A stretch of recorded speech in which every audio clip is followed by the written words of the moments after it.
My name is Miru Kim. I've gone into a lot of underground spaces like this, underground train tunnels or aqueducts or sewers, and also abandoned factories and other abandoned structures in the city. And I've been working on this photo series called Naked City Spleen. Ovdje u New Yorku postoje ljudi koji sebe nazivaju urbanim istraživačima, koji otkrivaju napuštene ili zaboravljene podzemne prostore. S umjetnicom Miru Kim sišao sam u jedan takav, da čujem zbog čega je odlučila fotografirati svoje golo tijelo u podzemlju New Yorka. As I explored these spaces, I felt like there was something missing in the picture, so that's when I started putting myself in the picture, a creature that's alive in these spaces. Miru Kim nije snimala samo u podzemlju, izlazila je na površinu, poput ove slike koja je nastala u napuštenoj tvornici. Ili ove koja je snimljena na Manhattan Bridgeu. Bilo je prilično opasno popeti se na toranj mosta i onda hodati po kablovima. A nekad je opasno i u podzemlju, zbog vlakova.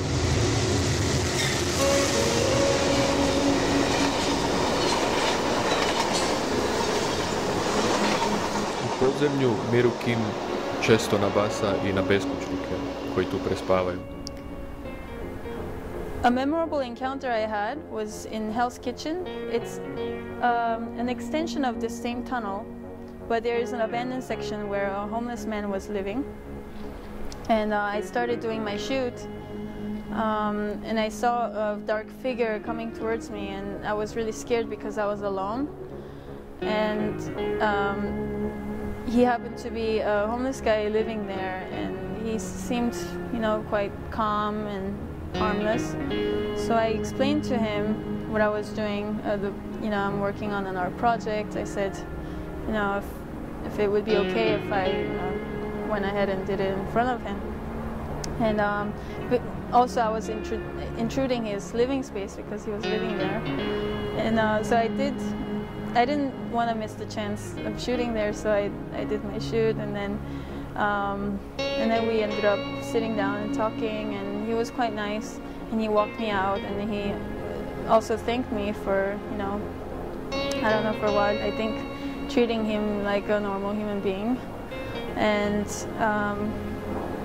that was quite interesting. He even offered me his shirt to wipe off my feet after I was done, and